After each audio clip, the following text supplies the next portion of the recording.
Welcome to Third Floor Views, a production of Chesapeake Family Life, where we talk about health, education, and living with kids. I'm your host, Janet Jefferson. Katie Owens from Annapolis Recreation and Parks and Mike Strawbridge from Bayside Summer Camp are joining us this evening to talk about day camp and COVID-19. Both of these camps have been running for decades and are experts in their field. Thank you for being here today, Katie and Mike. To our viewers, please feel free to submit your questions in the comments section below, and we will try to get to as many as we can. Let's get started. So first, my big question is, what is happening this year at your camps to keep campers safe? Katie, let's start with you. Sure. So we are going by the state's mandated and the Maryland Department of Health. They have a good, better, best standard for everything for COVID. We will be doing all of the best practices. So we're talking about kids will have backpacks at camp that don't go home, that they receive every day. Everything inside those backpacks will be their supplies for the weeks. There'll be no sharing of those supplies. They'll be disinfected every night. Obviously, one of the main things is we will have groups of 8 children with 2 counselors. So the biggest group will be 8 kids at once. And we'll be social distancing within those groups as well. And then just the plethora of cleaning standards. You know, anytime someone goes to the bathroom, things have to be wiped down. Anytime someone's mask falls off or their hand gets dirty, you know, we have to do these things over and over and over again to keep everything clean and safe for those kids. What about you, Mike? What are you doing that might be a little bit different to keep kids safe at camp? Yeah, fortunately, we're an outdoor-based program. We do have a shelter that we rent, but we're based out at Sandy Point, so we have the entire park. So we have a large space to spread out. Social distancing seems to be the theme for everything these days, no matter where you go. The masks, we know as much as the new guidelines that have come out have said, children under the age of 9, I believe, don't have to wear them, but we are naturally going to encourage them. We are going to strongly encourage them. We're going to try and do things to make it not be such a negative thing. We're going to be, even on Monday morning, every group, much like Katie, in the state of Maryland, licensed camps, we have a lot of regulations we have to follow. It's similar to being, certified through American Camp Association. The list of regulations is long. And while they are putting out guidance that, we'll be adhering, much like Katie had mentioned, smaller group sizes for us, it'll be 1 to 8, 1 to 9, depending on their ages. But really, it's going to be just trying to encourage kids to do what we're all doing right now, being aware. So on Monday, we'll be having kids. We have white cloth masks that I was able to find online, and we've got a bunch of fabric markers where they'll be decorating them on Monday, just to try and take some of that stigma away from it and try and make it fun. But yeah, so we're just going to be doing similar, following the guidelines that are recommended. We're hoping just being outside will still allow the children to have that summer camp experience, but definitely social distancing, as Katie said. And we all know wiping things down. I joke with parents and say, years past, I would say right before lunch, make sure all the kids went and washed their hands. You might get 20%. Mm-hmm. This year, we are going to ask the staff to walk their entire group to the bathroom, after each activity, and just make sure they're going in and washing. And we'll make sure the doors are propped open so they're not touching those handles. There'll be lots of those little things that we do that most people won't notice. And certainly cleaning things afterwards. And each staff now will have their own bucket of supplies.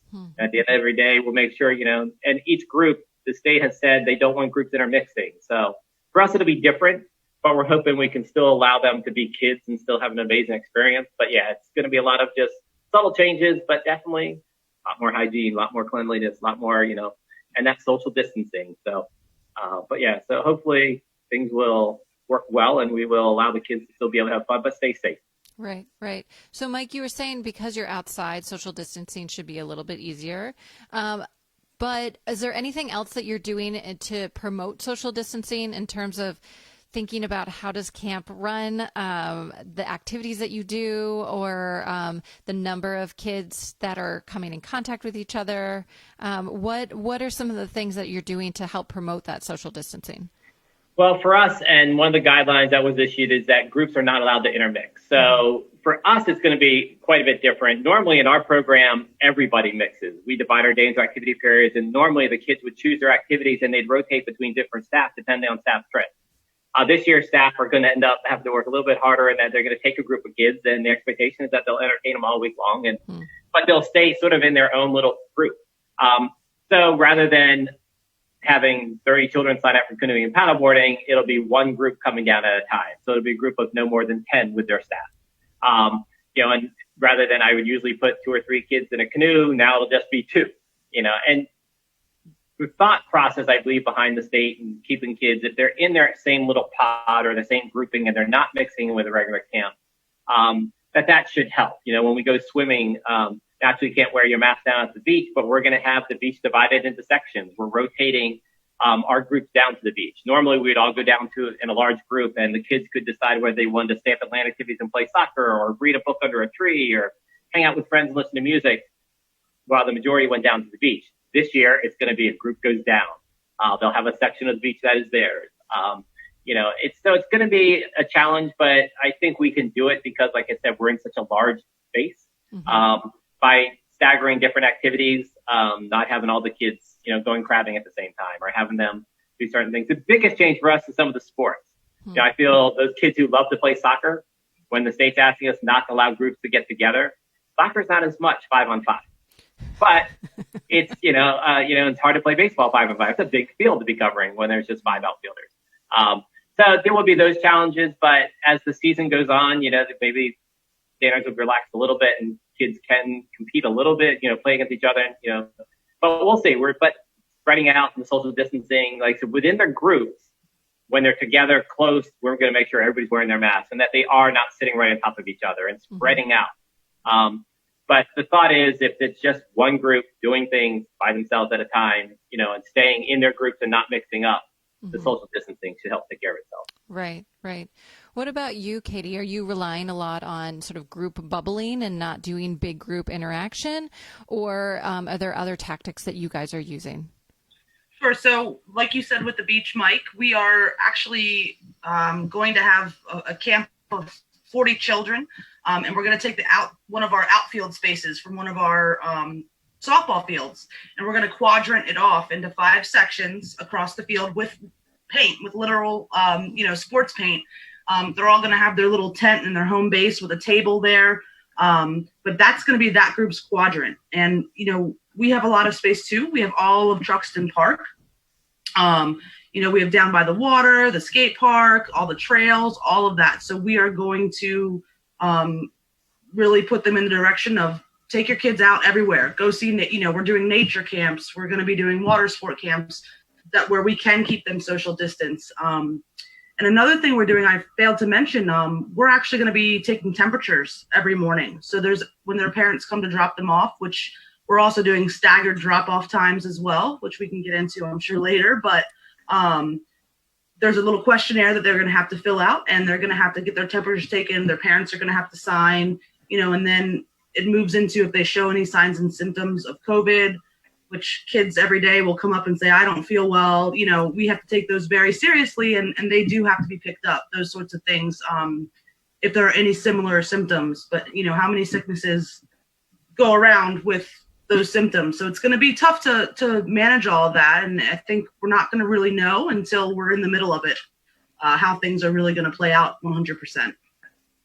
Yeah, this will definitely be a great experiment. And I feel like, unfortunately for camps, you're experiencing it before a lot of schools will even experience it. So you're really going to be at the front lines. So with that, with social distancing being a great way to help prevent illness, another is cleaning. And we've talked a little bit about that already. And it sounds like the counselors are going to be responsible for encouraging and making sure that the kids are doing a lot of their hand washing and making sure that they're being safe and clean as possible. Are there other precautions that you're taking? Are you hiring extra cleaning staff? Or are you going using different products that you would normally do to help clean the area? Katie, let's start with you. Sure. So we're blessed. We're a recreation and parks department. So we already have our seasonal and our park staff. that'll be there. They're actually going to be power washing down every pavilion every evening, making sure that going through and sanitizing the bathrooms with the accredited cleaners that we use that kill those germs anyway. It's a little different for us since we are government based. So not only are our staff going to go through and clean and do things, that we have a whole nother set of staff that will come actually, really power wash and clean all the buildings and bathrooms, any high touch surface areas where the kids end up, their tables they're eating on, their chairs, things of that nature. What about you, Mike? I mean, again, you're going to be outside a lot, which thank goodness for so many camps that is the way that it is, and it makes it a little bit easier. But are you going to find yourself taking extra precautions with cleaning? Yeah, certainly we will. And the nice thing about our program is I'm out there every day, so I can make sure those things that I tell parents are going to happen actually do happen. Much like Katie talked about, we are in a state park. We basically have always rented a shelter and, done the admissions for getting the kids in the park to utilize at any point. But the park will help with the cleaning aspect. But the reality is we're going to make sure the staff are doing their bit. And as far as you asked about other supplies, I mean, I've been reading online, I'm sure many other directors and individuals, like UV lights and other things that they're coming out with or have said that might. I've ordered a few of those little pouches, that you can sanitize UV lights. So at the end of each shift before staff goes home, every staff person will have their own little container of supplies, whether it's markers and scissors, so they're not sharing. But the expectation is that they'll toss them in their little thing in, this UV light sanitizer, let it go for 5 minutes, and then they'll rotate the small items. Larger items, expectation, naturally that everything will get wiped down after it gets used. And I'll be doing that as well, just to make sure that stuff is happening. So we are hoping just with being diligent, but we are going to ask the kids to do their part as well. I mean, this is a community thing, and parents as well. They do their part helping out, making sure kids aren't bringing too much to camp and thinking, sometimes kids bring so much, they want to bring their favorite toy. They want to just say, yeah, this year, can you sort of leave that at home? We'll definitely be, like I said, a lot more diligent. And I think if everybody's doing their part, we can certainly help contain things. We talked a little bit about, unfortunately, large group games not being an option that they have been previously, which I feel like is sort of an iconic summer camp activity, is big group of kids getting together. Are there other activities that you've had to cut or really change or rethink because of COVID-19? Mike, why don't you start? So thinking about activities that you're just not able to do or maybe have to redesign. Yeah, there's a lot of things. I mean, we're a unique program in that we do a little bit of everything. When I ramble on to parents about what we offer everything from pirates of treasure to crabbing and fishing. And for us, a large part of it is going to be just those activities where, we might have had things where normally you'd be sharing things, whether it's ultimate frisbee, and it's just this year we'll make sure they're, if they want to play frisbee, they're doing frisbee golf. So everybody has their own frisbee. And there's a lot of things I think we can do. We just have to modify. I was going to reach out to the state and say, even like kickball, it's a classic game. And thinking, well, if we had 2 first base, one for the outfield team, if they get to that one and if the runner gets to his 6 feet away before, maybe we could do it and we can maintain that social distance and there's no, getting close to people. So we'll just be trying to adapt. But I think we can still do a lot of things and allow the kids to still participate and have that camp experience. And it's just going to be smaller groups. It's going to be, the smaller group size, and not asking them to sit right next to their friends, when they're doing art or doing, where it's got to be harder. We do cooking programs, but it's just, we'll be spreading out a lot more. And so certain things I don't think will go as well, like you had mentioned, as far as the group games, some of those iconic things that are just part of camp, we won't be able to do, but we can supplement it with things that, my biggest fear is that kids like our new style this year because they might have more choices. And next year, if things are back to normal, they're going to go, I liked it better last year. I'm like, yeah, but you stayed in one group. This year they're going to stay in one group. Accountability for us is going to be a lot easier this year because they're not mixing up and going with different staff throughout the day to canoeing or fishing or crabbing or whatever, the sports. Whereas this year it's one staff person, one group of kids going and doing all those activities. So accountability wise, it's easy. So they can switch things around. So it'll be a little different, but I still think camps can still let kids be kids. And again, it's all of us in this together. So if the kids are doing their part and, parents are helping prepare their kids, and the staff are trained and they're ready, it'll still be a great summer. Yeah, let's talk about that. Let's talk a little bit about parent expectations for you, and like, what do you want to see families doing or stepping up to help out with? So, Mike, what are you hoping that or what would you ask of your families that are coming and bringing kids? Yeah, the biggest thing, and Katie hit on it briefly with the temperatures. Initially, prior to the guidelines that came out that they now have, we have to take temperatures. We have to ask them 3 questions. Have they been around anybody who had COVID? Have they quarantined? If they've had temperature. So there's questions we have to ask every child every day, and even with our staff. When I first was going through this with parents, and there was a lot of talk about taking kids' temperatures every morning. Personally, I think that's just a feel-good measure. If parents are doing their bit, when your children is sick. If your child's not feeling well. They wake up, they don't eat breakfast. Odds are either they stayed up too late, or if you're driving them to camp and they're looking sluggish or they're sleepy. Hopefully parents know when their kids aren't feeling well. But that said, we're also hoping parents recognize that if they're not feeling well, or somebody in their family is not feeling well and running a temperature, that they don't send their kids, that they maybe take a little more precaution this year, and they hold off and wait to make sure somebody in the family doesn't have COVID or an illness. So the one thing, if parents are doing their part, we'll take their temperature every morning when they come. It'll slow things down, but the parents are doing their part and just being aware of what we're all doing. Hopefully, that'll go a long way to making sure camp's successful. Yeah. Yeah. What about you, Katie?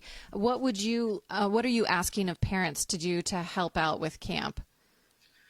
A lot of what Mike said. Another big one is going to be making sure they're not coming to camp with extra things, because they do like to do that.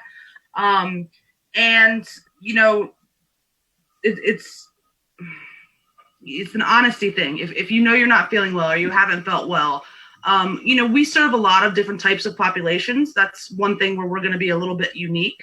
We're even going to be using transportation for some of the kids, so it's the parents trusting us. And then also really it's them not bringing things to camp, being on time, or, we're opening up a window. All of our camps are going to be staggered when the kids come in to make it safer, but we're giving them 30 minutes before and 30 minutes at the end of the day. But being on time is a really big one, just because it really will throw off more than one camp schedule if something were to come up, having too many people in the area. And just to be patient, I think the kids are going to have a blast. Being outside is kind of old school. They're not going to be in front of screens or doing coding necessarily or whatever else they do. They're going to be outside playing, having a good time. And we're trying to create an environment where our little pods, as they call it, they each have a team name. So they're going to be their team for the summer, and at the end of camp, we're going to try to think about how can they put together a dance, or who can be the loudest, or whatever it might be. So they're social distance out on the field, and we have this big competition at the end of it, just to get them having a great time. And I just think it's important for the parents to do their due diligence at home, as well as it is, from our side as well. Yeah, definitely. What about kids? What expectations do you have for kids? Because I know we've talked a little bit like, hey, if you're not feeling well, make sure you tell us, and make sure you wash your hands and actually do it. Don't just say you did it. Is there anything else that you're really looking to campers to step up this year and take on maybe a different role than they had before, Katie? The big thing is going to be, quote unquote, training them a little bit. We're going to provide videos the first day or first couple days when we always do icebreaker games with the kids and things like that. We're going to incorporate the rules of the camp this summer, not necessarily making it a game, but making it like a part of the routine, just as normally coming in, putting your bag down in the cubby, or whatever that normal routine is for camp that we have to establish these rules every year. They're just going to be different rules. And from our experience, when you set up those standards early on and stay consistent, the kids, they like the structure. They're not going to, go against it. And, and they do, some of them understand better what COVID is and based on their age, but as long as it's a consistent message from us, we're going to be posting signs everywhere as well. Wash your hands, do this, do that. We may have one or two, but there's always one or two. But for the most part, kids like the structure. It's part of the camp experience, and maybe it'll be exciting because it's different for them or newer to them this year. So who knows? Yeah, that's true. What about you, Mike? Do you have any different expectations for campers? Different expectations? Probably not really. Every year, I expect kids to behave a certain way. We are fortunate that we have a great group of kids that do come out to camp, and it's always funny when parents ask, I say, yeah, we don't have a lot of issues with discipline that because my form of, if kids are not making the best choices, I talk to them about choices in life and, why it's good to have good choices. But really when it comes to this whole COVID thing is just, we are going to try and make even, like I said, mask wearing fun. And as Katie mentioned, trying to make the whole part of the celebration of camp, so we always do probably similar to a lot of programs on Friday, we always have an ending, thing where, it's group of the weeks. And so this year we'll be adding that whole COVID spin where, those who follow the best, who I saw, doing the most support or had the best masks or had the, that'll be, playing into it. But really, as far as the expectation on the kids, I still want them to be kids, and it's going to be the same expectations I had last year, that they come to camp expecting to have a good time. They understand, we'll be going over new rules this year. We add a few more. Because I'm sure like every camp, we do it on Monday morning in their unit groups. We talk about expectations and all those fun things, and we try and ask them about rules that they want. So we're just going to try and make sure that everything stays positive. And I think with that, but as far as, nothing really new, new rules added, but no new expectations really, I think, for kids. Yeah. So as a camp, you are sort of the front line right now on, getting kids out and back and into some sort of routine and, normalcy. So this is going to be for many students and many kids, their first experience back in a group. Is there anything that you're planning to do to manage their fears, if there are any, or to manage this new transition for them back into society? Mike, let's start with you. Yeah, one of the things that we do, like I said, our camp program is unique, I think, in the way we have it structured. And I have a big word or the new theme for me, we are grouping kids by like-mindedness. So we're not just grouping 7-year-olds together and 8-year-olds. What we're doing is we will group our kids when they arrive. We will have our number of rosters for the number of staff, and they'll be assigned basically with a quick little interview. We're doing some of it before they come to camp, but friends can be with friends, siblings can be with siblings. So we can have a 7, a 10-year-old together. So if we're doing things by like-mindedness, I think one that helps ease a lot of things for kids, if they know they're going to be with a group of kids that want to do the same thing, whether it's do a little bit of everything, they want to do something different every day, or if it's kids who want to do nothing but spend their time fishing every day, then they will be in that group. So I think that'll help it if they're doing things and they recognize right away, wow, these kids have the same interests as me. They want to do the same thing. I think that's going to go a long way to just helping them be relaxed. But there is going to be fears because, like you had said, there's a lot of kids. This is going to be their first foray into getting outside again. And, I've met a few recently who it's the first time they've worn a mask outside.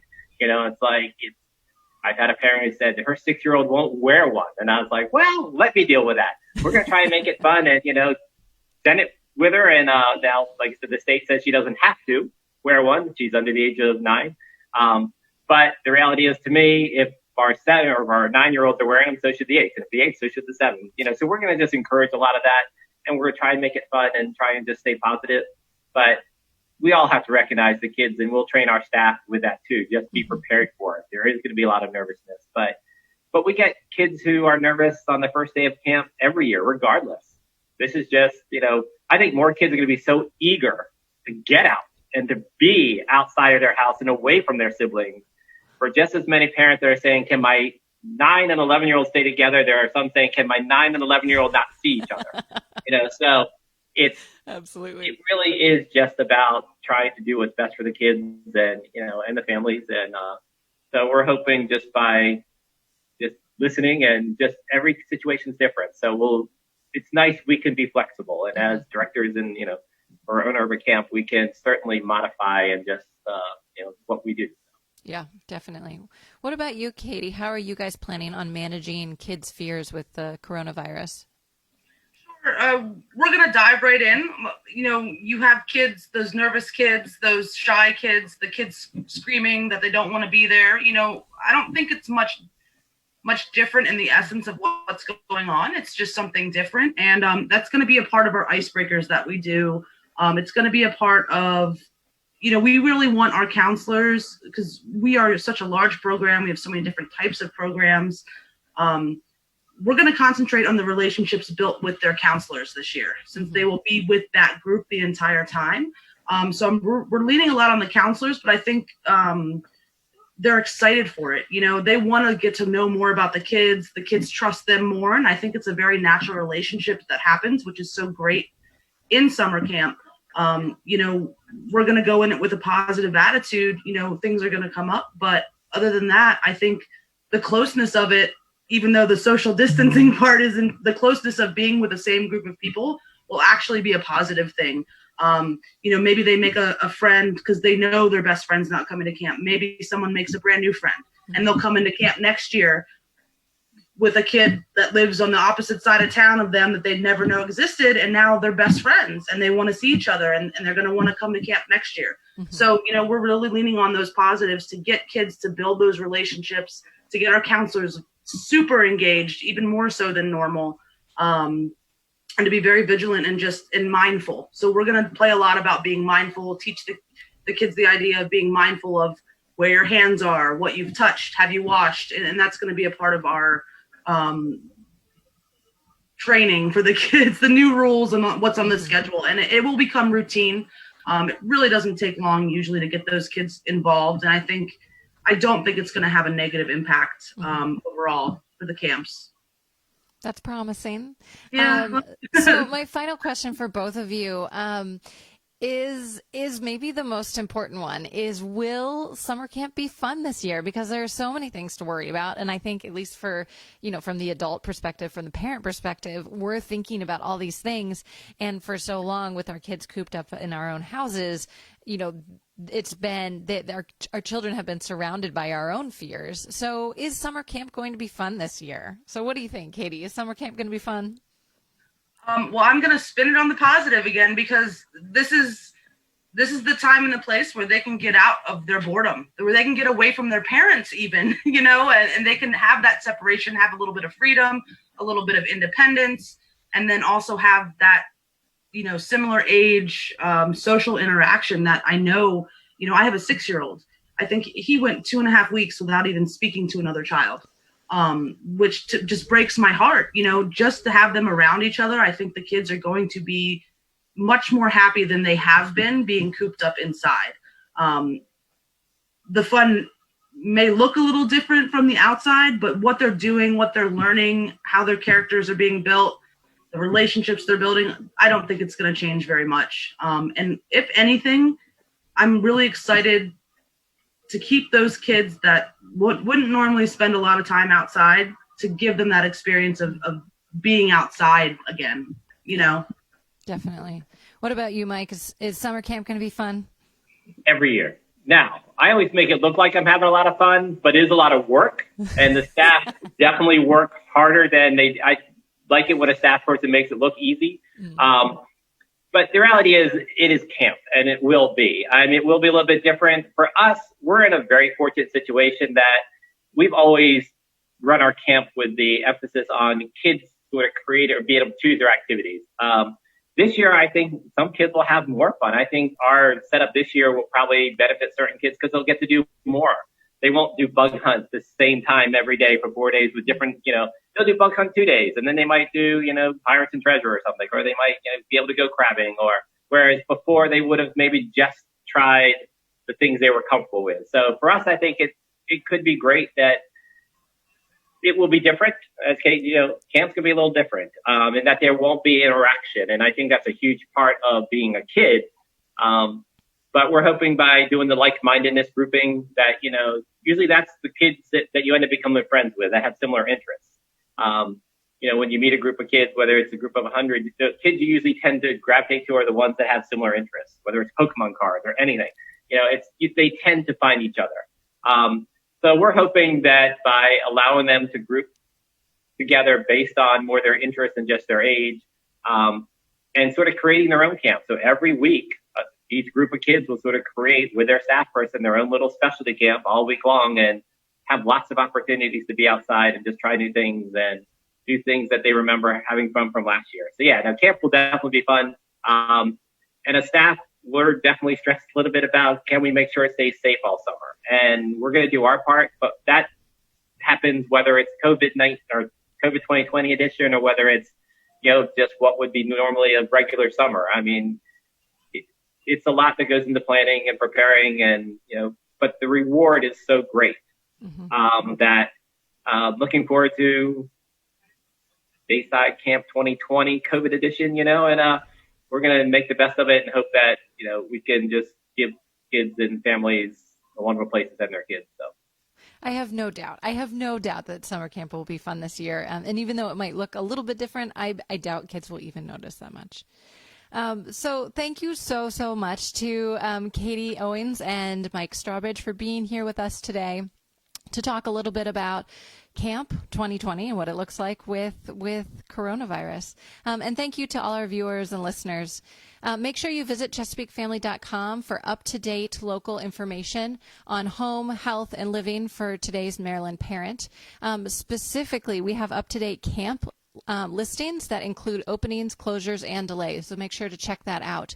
This episode will be archived on ChesapeakeFamily.com in video and podcast format. I'm Janet Jefferson with Chesapeake Family Life and Third Floor Views. Thanks so much.